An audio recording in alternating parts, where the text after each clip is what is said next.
ایک شکاری نے چڑیا کو پکڑنے کے لیے جال بچھایا۔ چڑیا اس میں پھنس گئی اور شکاری نے اسے پکڑ لیا۔ چڑیا نے شکاری سے کہا، تم کئی ہرن، بکرے اور مرغ وغیرہ کھاتے ہیں، ان چیزوں کے مقابلے میں میری کوئی حیثیت نہیں ہے۔ تھوڑا سا گوشت میرے جسم میں ہے، اس سے تمہارا کیا بنے گا؟ تمہارا تو پیٹ بھی نہیں بھرے گا۔ لیکن اگر تم مجھے آزاد کر دو تو میں تمہیں 3 نصیحتیں کروں گی جن پر عمل کرنا تمہارے لیے بہت فائدہ مند ثابت ہوگا۔ ان میں سے ایک نصیحت تو میں ابھی کروں گی، جبکہ دوسری اس وقت جب تم مجھے آزاد کر دو گے اور میں دیوار پر بیٹھوں گی۔ اس کے بعد تیسری نصیحت اس وقت کروں گی جب دیوار سے اڑ کر سامنے درخت کی شاخ پر بیٹھوں گی۔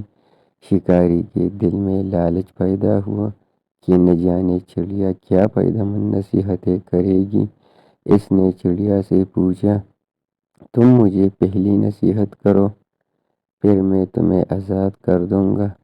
چڑیا نے کہا، پہلی نصیحت یہ ہے کہ جو بات کبھی نہیں ہو سکتی اس کا یقین مت کرنا۔ یہ سن کر اس آدمی نے چڑیا کو آزاد کر دیا اور وہ سامنے دیوار پر بیٹھی اور بولی، دوسری نصیحت یہ ہے کہ جو بات ہو جائے اس کا غم نہ کرنا۔ اور پھر کہنے لگی، تم نے مجھے چھوڑ کر بہت بڑی غلطی کی، کیونکہ میری پیٹ میں ایک نایاب اور قیمتی پتھر ہے۔ اگر تم مجھے ذبح کرتے اور میرے پیٹ سے اس موتی کو نکال لیتے تو اس کے فروخت کرنے سے تمہیں اس قدر دولت حاصل ہوتی کہ تم بہت بڑے رئیس بن جاتے۔ اس شخص نے جب یہ بات سنی تو افسوس کرنے لگا کہ اس نے چڑیا کو چھوڑ کر بہت بڑی غلطی کی۔ اگر اسے نہ چھوڑتا تو میری زندگی بدل جاتی۔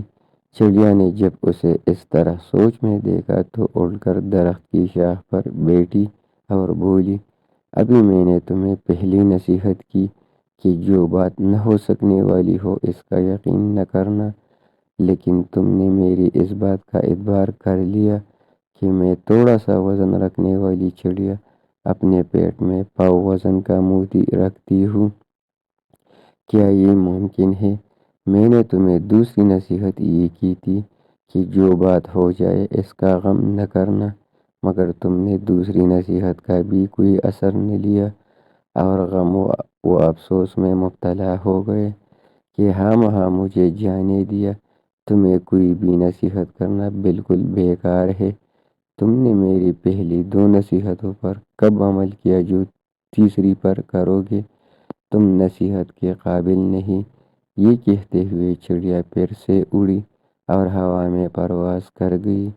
وہ شخص وہیں کھڑا چڑیا کی باتوں پر غور و فکر کرتے ہوئے سوچوں میں کھو گیا۔ وہ لوگ خوش نصیب ہوتے ہیں جنہیں کوئی نصیحت کرنے والا ہو۔